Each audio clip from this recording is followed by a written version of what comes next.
Tonight on CTV News, troubling jet ski crash. He flew off the jet ski, almost like cartwheeling, and hit the water very, very hard. A jet ski barrels into a gray whale in the waters off Stanley Park. The investigation into whether the whale was injured. We've seen kids that required surgery for removal of blood and air from their chest cavity. The alarming surge in children suffering traumatic injuries from e-scooter crashes. It comes down to one bouncing ball. Who gets the first pick of the draft?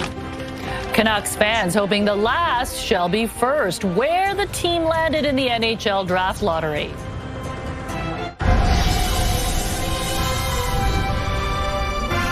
This is CTV News with Mi Jung Lee.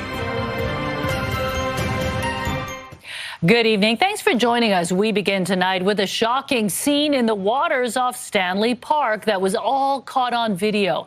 And we want to warn you about that disturbing video. A jet ski operator hit a gray whale that has been spending time in and around English Bay. CTV's Shannon Patterson is live at Third Beach near where this happened yesterday evening. And Shannon, this incident has whale watchers and marine mammal educators outraged. It does, Mi Jung. You know, this whale's become a bit of a minor celebrity since it started swimming around in our waters. Every night, people have been coming to photograph it, to watch it, and there have been plenty of warnings to give it space. So that's why what happened here last night was so shocking. On Monday night, a crowd gathered along the Stanley Park seawall to watch a gray whale that's been feeding in the area for more than a week. We saw a jet ski going at a very, very high speed, whipping by, and people were even sort of waving and yelling, calling him an idiot, telling him to slow down. You're gonna scare the whale, you idiot! And when he was coming back down, the gray whale kind of popped up right in front of him. We all, I think, were shocked. The crowd gasped in horror as the jet skier hit the whale. Oh my God, no! You can't really see it in frame of the video, but he flew off the jet ski, almost like cartwheeling, and hit the water very, very hard. And he yelled out saying, "I need help." And then after that, he was yelling, saying, "I can't feel my legs." The jet ski operator was rescued from the waters by a sailboat operator, and Coast Guard came by to assist. And so police attended. We spoke to the jet ski operator, multiple witnesses. If it's determined the jet ski operator was negligent in hitting the whale, he could face fines or charges. I think it's pretty hard to miss, 60 people standing on the seawall facing the ocean with cameras up. So I think that should have tipped him off that there was, something in the water. I really hope he's okay. I think now he's sort of, public enemy number one in Vancouver, but I just hope that he's able to make a full recovery. Concerned about the condition of the gray whale, drone photographer Peter Williams set out to look for it this morning and shot this incredible footage near Kitts Beach. I was able to get fairly comprehensive footage from above to see if there was any damage to the whale, and I'm not sure if it has been injured, but I could see scratches on its back, so hopefully it's going to be fine. Much like us being in a car accident, you don't know how the blunt force trauma is going to manifest further down the line. The Marine Education and Research Society hopes this incident is a wake-up call. It is so extreme, and we hope that the outrage, it is so positive that there is the outrage, that this leads to very strongly signaling there is zero excuse for boaters not to be educated. This is not something that we want to keep happening. We want our wildlife to be able to come here and feed like they need to and go on their way and not be injured or be affected by people, right? So obviously it's good news that whale is still here. It's still feeding in our waters. In fact, we've seen it here tonight, just in the last couple of hours, popping up out of the water here at Third Beach.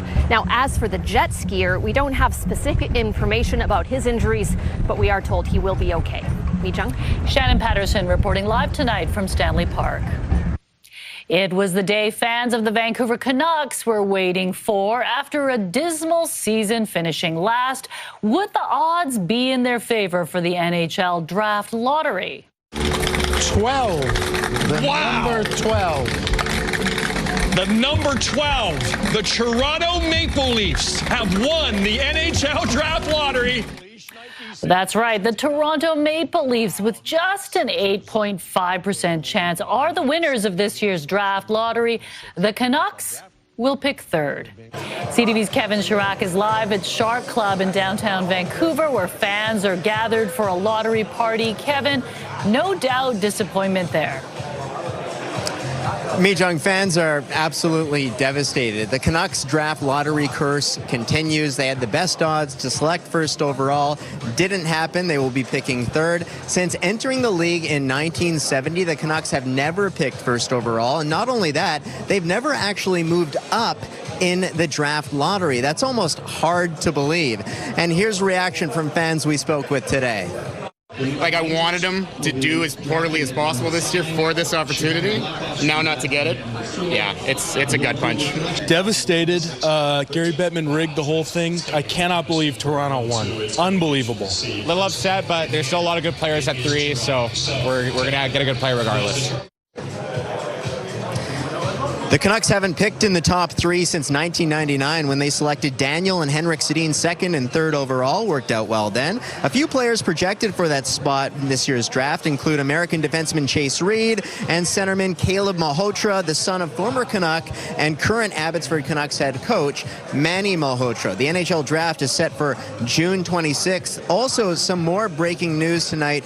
Not too long ago, Canucks president Jim Rutherford announced that he will be stepping down following the draft into an advisory role. So he will no longer be part of the day-to-day operations for the Vancouver Canucks. He also said that fans should expect an announcement on the team's next general manager. They're in the hiring process right now. It should be announced next week. Mijong. Thank you, Kevin. The BC Conservatives don't have a leader, but that hasn't stopped their surge in the polls. The NDP is taking a beating in popularity, so is Premier David Eby. And today, allegations that one of their cabinet ministers is being investigated. CTV Legislative Bureau Chief Rob Buffum has the story. The BC NDP is free-falling in the latest poll out from Angus Reid.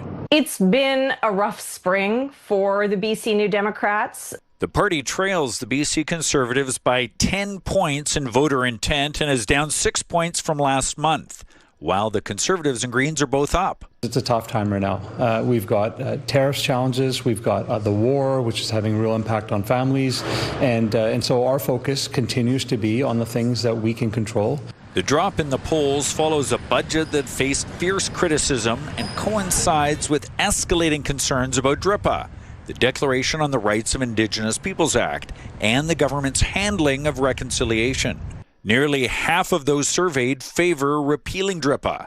39% see it as a veto, and 51% see it causing the economy to be worse off. The focus that's been on the uncertainty, and you could even call it chaos, around the government's actions on DRIPA. Meanwhile, Premier Eby's popularity has nosedived. It's down 20 points in just over a year. Some of that really speaks to where we were as a province, as a country this time a year ago, riding a patriotic anti-Trump high.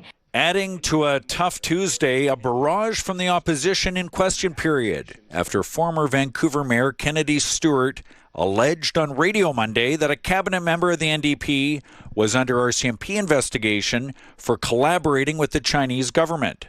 When did he learn about these accusations that Kennedy Stewart has put forward? The Premier adamantly rejecting the claim. I have never once been briefed by either the RCMP or CSIS about concerns related to any government caucus member or cabinet member, period. Still, the party has plenty to be worried about as the official opposition prepares to crown its new leader later this month, and the NDP sinks to its lowest ever rating. Rob joins us now from Victoria. And Rob, today's poll was just the latest in a series of recent polls. Well, that's right, Mijong. In fact, yesterday there was a poll out from Leger that did show the NDP with a narrow lead over the BC Conservatives. It also did point out, however, that the NDP's support was indeed very fragile. So this seems to be part of a trend we're seeing over a series of polls. The NDP would say the only one that matters is on election night. But at the same time, there's also no doubt that this has been a difficult spring for the NDP. Mijan. Rob Buffum reporting live tonight from Victoria. A political battle has erupted over plans for a new overdose prevention site in downtown Vancouver. Health officials say the location is crucial given the dozens of deaths in the community. Vancouver's mayor, though, is pledging to use every option available to make sure its doors never open. CTV's Martin McMahon has the story. Anything we can do to pause or stop this, we will. Vancouver Mayor Ken Sim is pushing back, with Vancouver Coastal Health announcing plans to open a new overdose prevention site at 900 Helmkin Street. The definition of insanity is expecting different outcomes, but doing the same thing. And we've already been down this road before. It doesn't work. Vancouver Coastal insists this isn't a new facility, but a replacement for the Thomas Dunahee overdose prevention site, which most recently operated just blocks away on Howe Street before being closed in January after the building owner asked for its closure following complaints. So we think this is the ideal location, and I would be more than happy to sit down with the mayor to show him the data, to talk to him about the extensive consultation we did, including with members of the business community in that neighborhood. We talked about a number of possible locations. And this is the best location, we believe. But not all in the business community agree with the idea they were properly consulted, with some feeling let down by the province. This latest decision to relocate the OPS site from Granville to this location on one block over on an adjacent street is tragically misinformed and in fact is a broken promise to our members and to our entire neighborhood.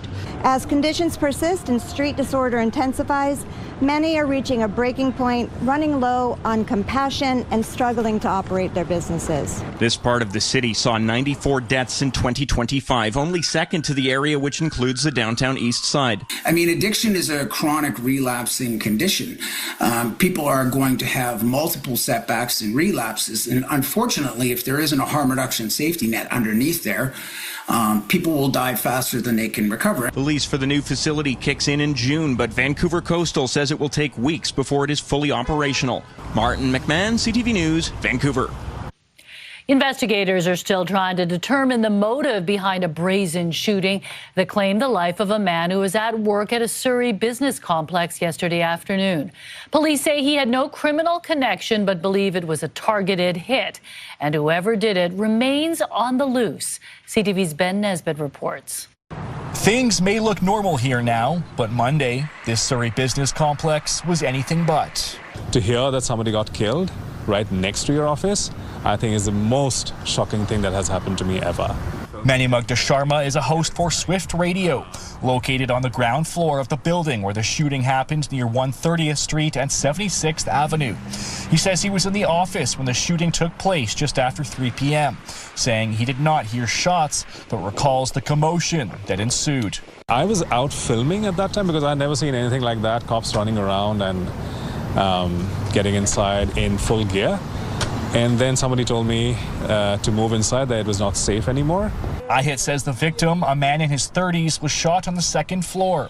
They say he has no criminal record, but believe he was targeted. The victim was at his place of employment at the time of the shooting, and we are working diligently to interview a number of witnesses as well as his family members to determine the circumstances and establish a timeline leading up to the shooting.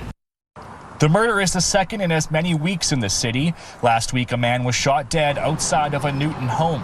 There's also been dozens of other shootings this year. One mayoral candidate believes the push to complete the transition from the RCMP to the SBS is jeopardizing public safety. I think we need to do the transition in a very, very timely way, but certainly we need to make sure that public safety isn't at risk, and we need to make sure that we're adequately staffed.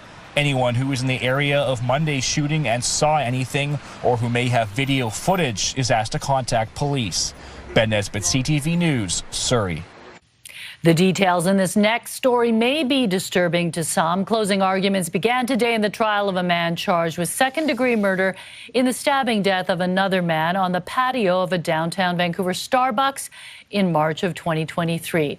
The confrontation between Inderdeep Singh Gosal and Paul Schmidt began with a dispute about the accused smoking cannabis on the patio. After exchanging words, CCTV video shows Schmidt approach Gosal and the two began to fight. The physical altercation lasted just 24 seconds, and when it was over, Schmidt had been stabbed 6 times. He would later die from those injuries. The judge-alone trial could hinge on whether or not Crown has proven Gosal intended to kill Schmidt. The defense says he didn't and has asked the judge to make a finding of manslaughter. Still to come tonight, they say this year's Peony Prize home checks all the boxes at $2.3 million 7-bedroom dream house in North Surrey's brand new Abbey Heights development. We'll take a peek inside a little later in tonight's show. Right now, let's take a look from Grouse Mountain, looking down at the beautiful blue sky in downtown Vancouver. And we've definitely won the weather prize Yes. this week already. We sure have, living in Vancouver. Yes, well above seasonal temperatures, record-breaking in the last couple of days. Still warm out there right now. We're looking at 18 degrees at the harbor, 19 in Burnaby and in Pitt Meadows. You're looking at 21 degrees in Chilliwack right now. Warmer in Surrey, sitting at 22 degrees. As we head through the overnight, we'll drop down to a mild 11 degrees with a few clouds. And then tomorrow, we'll see a little bit of everything. A mix of sun and cloud. We will get some cloudy periods in there. Inland temperatures will reach 22 degrees. And then back to seasonal with some more cloud coverage. I've got your full forecast coming up. I think we've forgotten what seasonal is, haven't 16, we? that's what it is. All right, thanks. You're welcome. A man is facing several charges after a security breach at YVR's South Terminal yesterday, also ahead. Bad head injuries that required neurosurgical interventions. The surge in serious injuries to children involved in e-scooter accidents. The hospital that's had to bring in more doctors. What is the province doing about safety? When CTV News at 6 continues. Stay with us. Our summer-like weather has been popular with everyone enjoying the outdoors, but it has also led to a surge in injured children at emergency departments. E-scooters are mostly to blame, and they're leaving some kids with life-altering injuries. CTV's Penny Daflos has the story. Saturday afternoon, 2 kids on a single scooter barely survived a collision with a vehicle in Burnaby.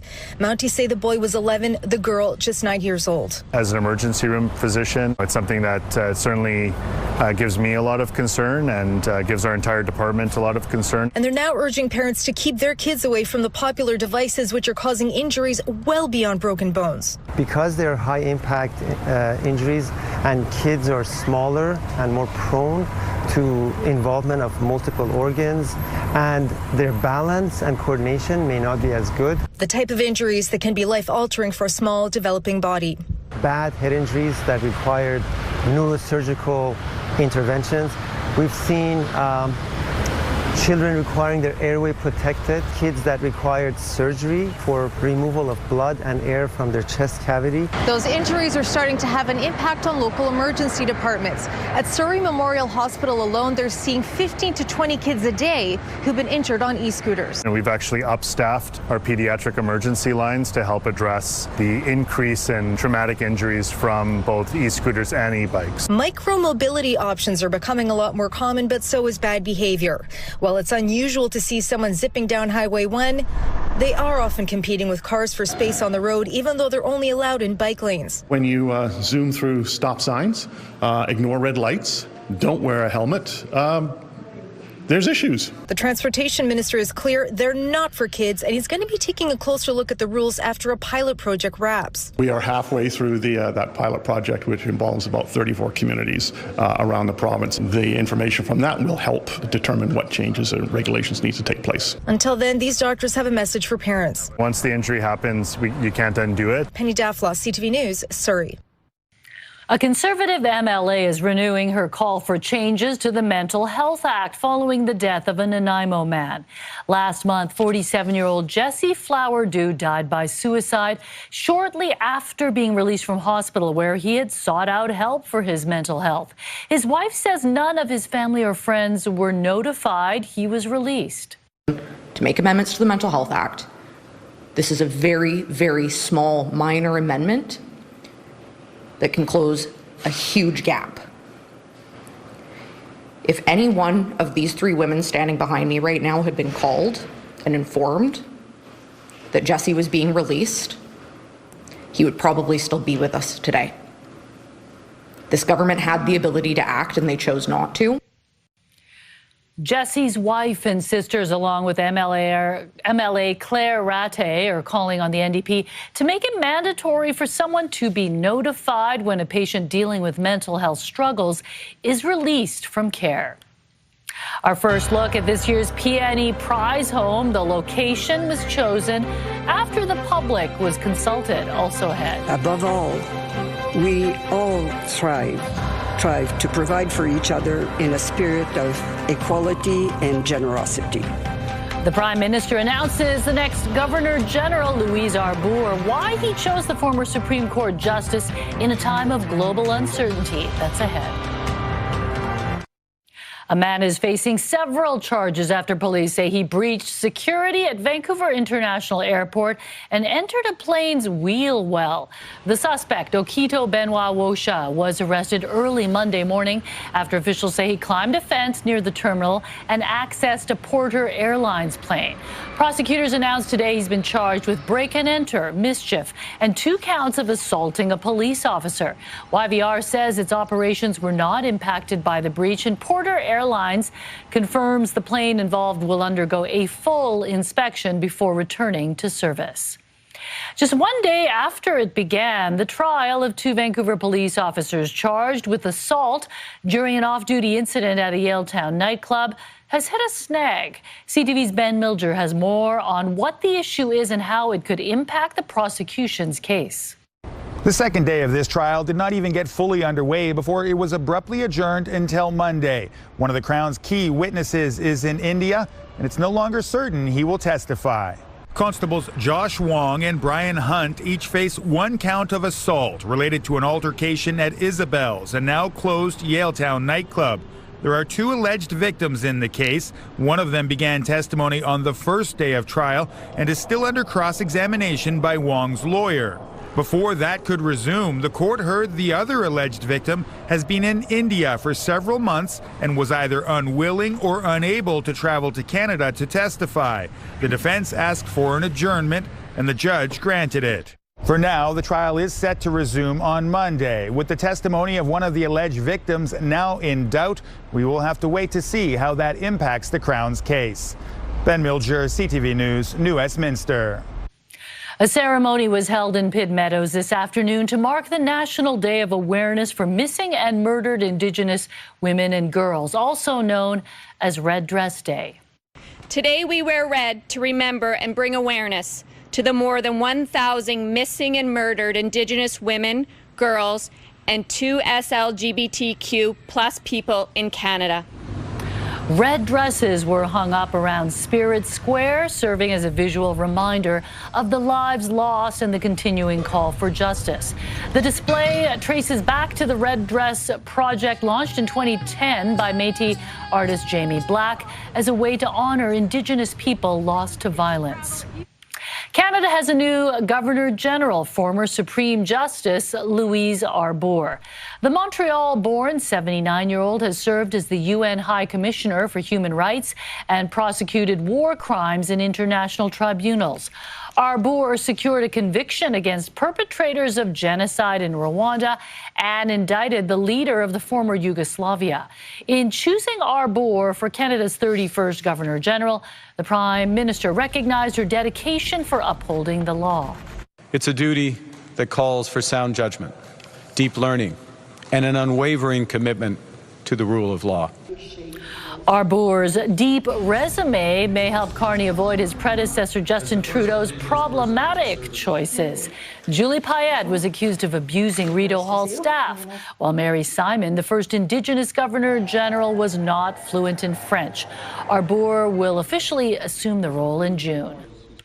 A shout out now to the team here at CTV Vancouver. Today, the Radio Television Digital News Association announced the West Region Awards finalists, and we have 12 nominations.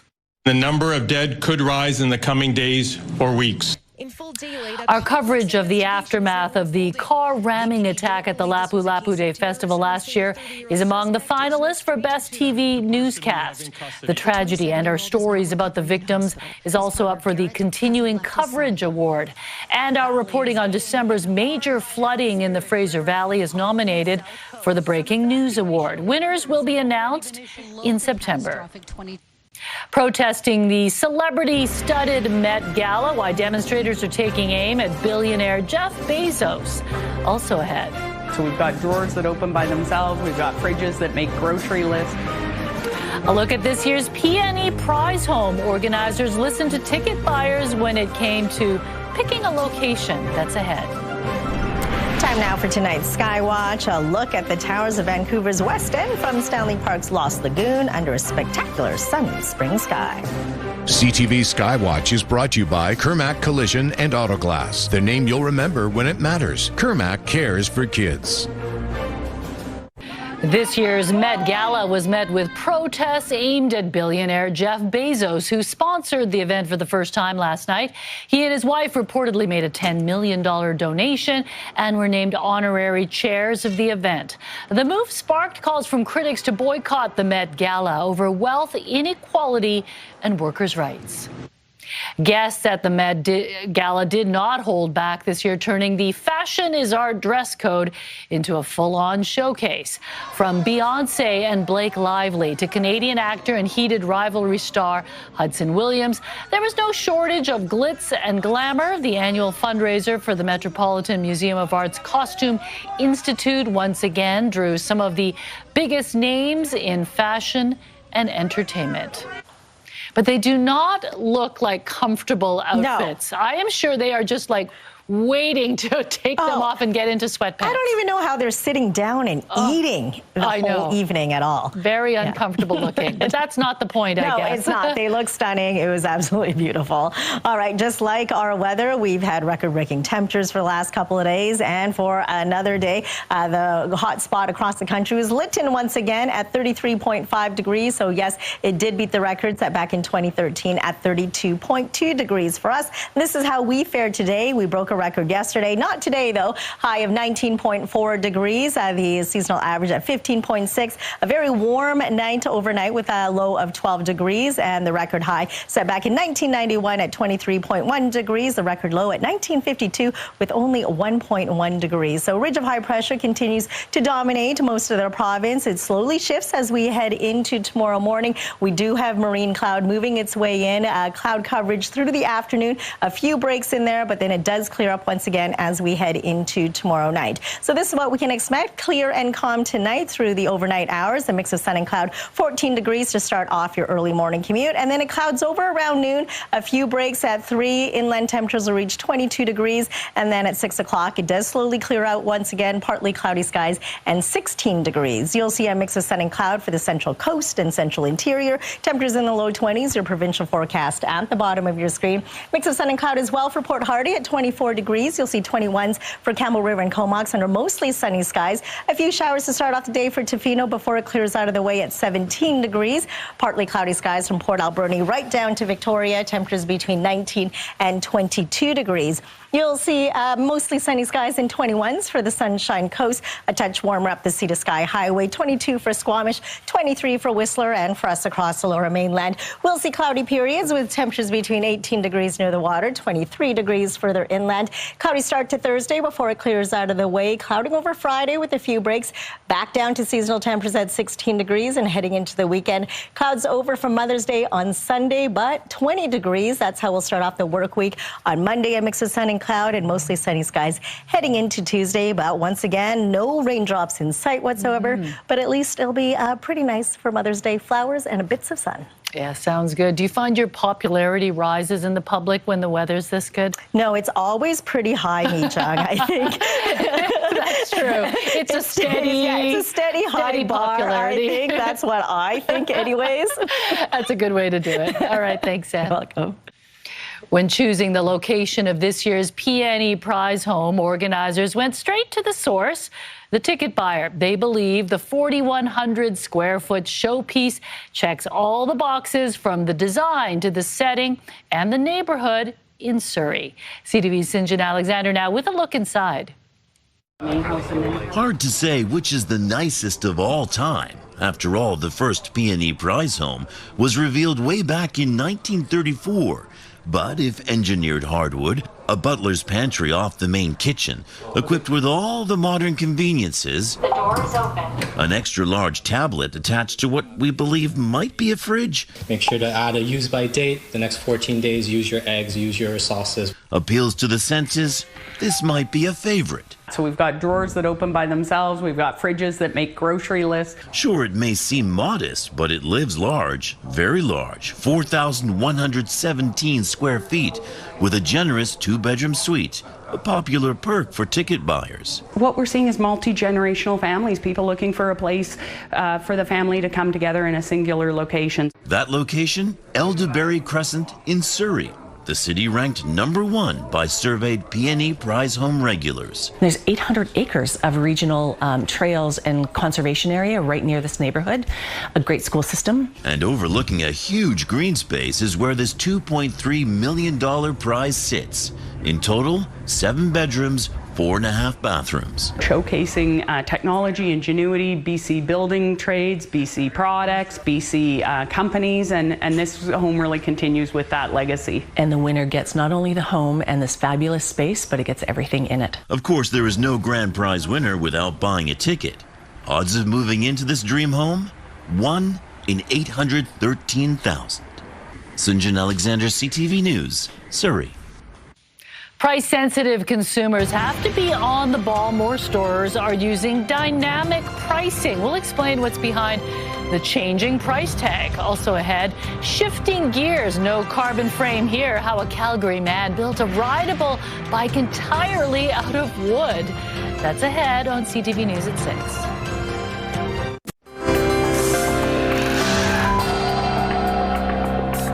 Taking a look at today's markets, a Canadian dollar traded for 73 cents to the American dollar. Oil down $4, closing the day at $102 a barrel.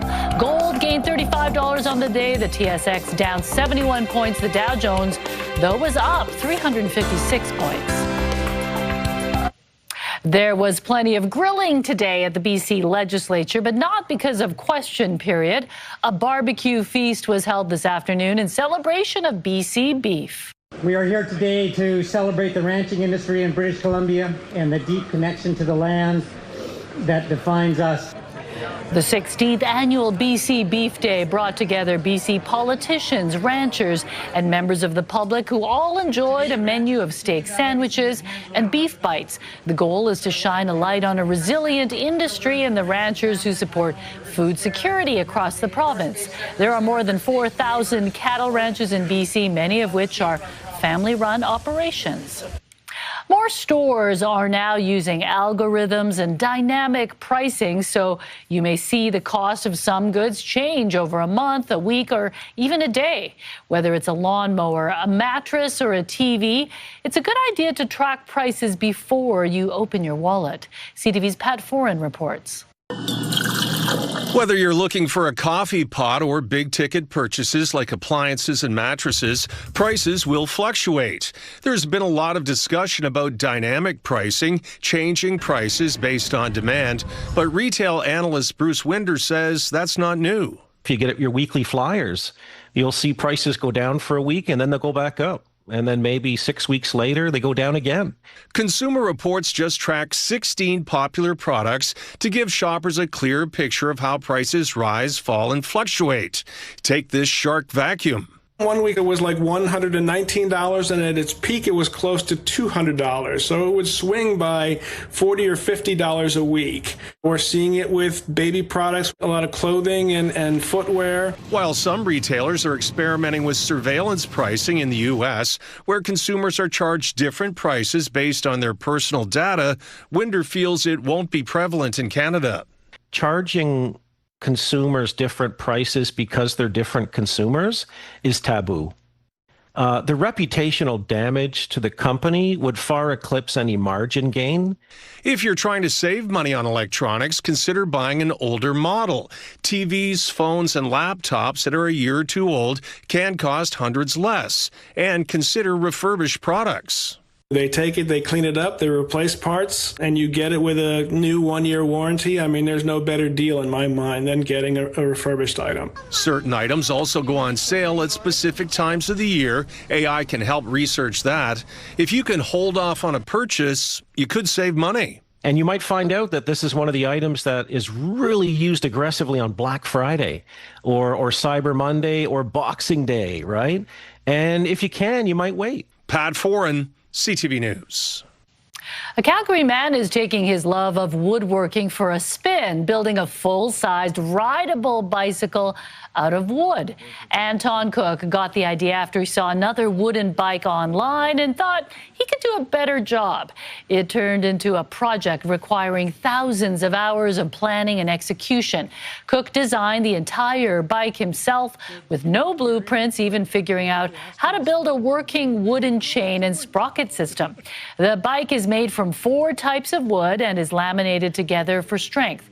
Some parts were so complex he even had to build his own tools to get the job done. I measured quite a few times till I got it right.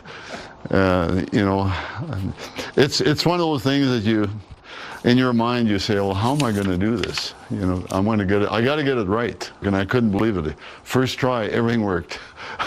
Cook expects to take the bike out for its inaugural ride sometime next month. Well, Tuesday means living large, and this week we're touring some luxurious listings on Vancouver Island. That's still ahead tonight. Plus, out with Alan, Adam finds out the connection between a gaggle of goslings and a meaningful bench. Next on the Sawatsky Sign-Off. Right now, here's a preview of your morning, Vancouver. Well, it's been helping BC families get sick kids to their medical appointments for 40 years. Wednesday on Your Morning Vancouver, we'll learn more about the lift Hope Air provides and meet those who have helped the charity reach this milestone. And it's the Cash Cab. It's back after a 10-year hiatus. We'll learn more about the return of Cash Cab. We'll see you in the morning.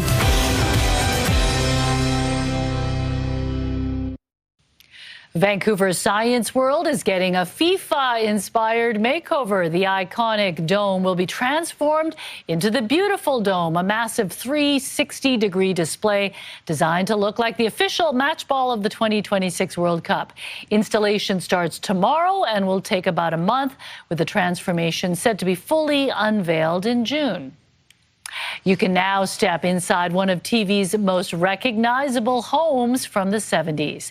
The Los Angeles-based house used as exteriors for the Brady Bunch has undergone a retro renovation inside, so the interior now matches the scenes actually shot nearby at Paramount Studios. And it's opening up for guided tours for a couple of months starting May 11th. Tickets are just under $290 per person, so it's not cheap, but a portion of the proceeds will go to a local dog rescue organization supported by the home's owner. A notorious luxury listing is making waves south of the border.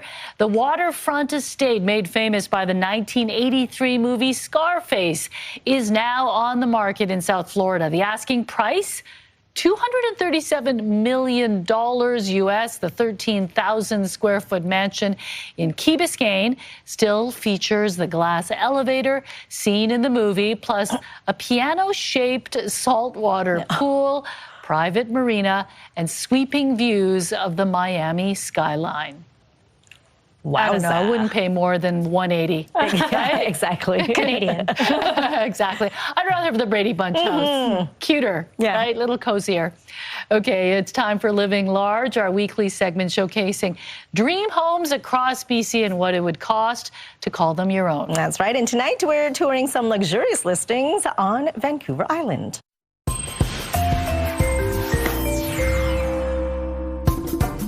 Okay, if you like peace and quiet, this $10.5 million home along the Saanich Inlet provides superior privacy, designed for an indoor-outdoor lifestyle. Natural light floods through this 9,000 square foot home. It also features a private dock and boathouse, providing instant access to the calm waters on the inlet. For that price, could they not include a boat too? Steal of a deal, though. And just on the other side of Saanich Inlet is this mountainous marvel in the town of Malahat. At a price just under $6 million, this 4,700 square foot home has 5 beds and 6 baths, a pool, hot tub, and outdoor shower. This private sanctuary creates resort-like living with stunning views overlooking the inlet, as well as direct access to year-round boating and fishing.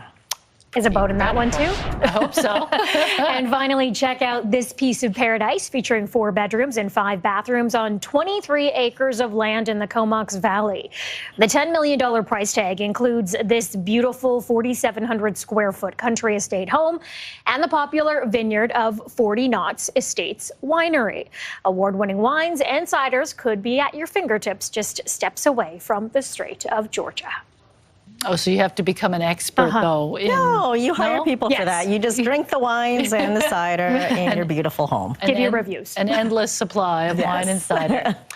Okay, well, I want to show you some amazing video of a rescued bear cub in Russia who's getting a second chance and a new best friend. The young cub named Dinka, meaning little melon, was found alone in the wild and brought to an animal shelter near Moscow.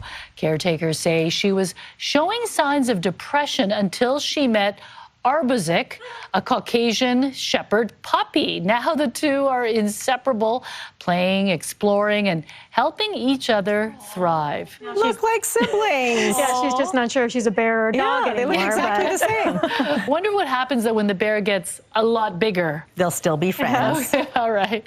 Okay, we'll get to the Sawatsky sign-off in a minute. First, Lauren, what's coming up tonight on the Late News? Oh, well, Mijang, with all the hot, dry weather we've been seeing, spring camping could look a lot different. Just how soon a campfire ban is expected in our region.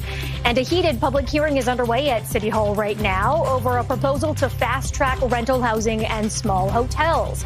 We'll have an up-close look at the plan, including what areas of the city would be revamped for the redevelopments as feedback continues to pour in. Camping season hasn't even really begun, but they want to ban the campfires, which is the best part of camping, don't you think? All right, thanks, Lauren. Well, if nature is medicine, one self-described grumpy man in Victoria is making sure he gets several doses each week. He says spending time outdoors helps him appreciate his life and connect with a friend who is no longer in it. Adam explains in tonight's Encore Sawatsky sign-off. Well, the baby birds don't seem to have a care in the world. The same couldn't always be said for Alan. Thinking of what I have to do today, what I have to do tomorrow, worried about politics, worried about the news. The sorts of things Alan would joke and debate about with his friends. Our main thing was to have grumpy old guys' lunches.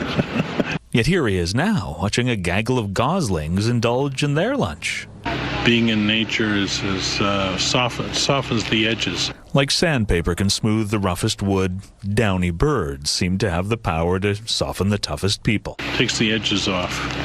Which is why Alan started, at least 4 days a week, to stop at places like this. It's just a way of clearing my mind. Which can make room to see all sorts of things, including this new feathered family, differently than we did. It's a cycle of life to see animals in nature as well as to deal with your own mortality. And that's why, after appreciating the birds, Alan will wander over to the water. And I always just come up beside the bench here. To visit the bench dedicated to his late friend, Jack. I learned from him to be more tolerant and to listen to people and to just accept the way they are. And instead of being overwhelmed by the politics that divide us or the news that worries us, these moments have taught Alan to focus on what connects and comforts us. Take care of each other, be aware of your friends, your family, and your community, and do what you can. And on this journey, from the beginning of life to the inevitable end of it, take the time to relish every moment in between. Adam Sawatsky, CTV News, Victoria. The Sawatsky Sign-Off, brought to you by 1-800-GOT-JUNK. They make junk disappear. All you have to do is point. I think goslings are way cuter. I'm more of a fan kind of goslings then when they grow up to be. And then they create a mess everywhere. Yes, that's right. Haven't seen any goslings yet, have you guys? I haven't, no. Oh, yes, I've seen tons. You have to go to Olympic Village. We are flooded with little goslings. Now we know where to go. All right, let's take a look at our scenic snapshot for tonight. A beautiful view of Narromedic Bench. Thanks, Sheldon, for sending this pretty picture in. And we want to see your scenic snapshot as well. So email us at scenicsnapshot@ctv.ca. Yeah, lots of great views from that bench. All right, thanks for joining us so much tonight. Lauren's back at 11:30. Good night.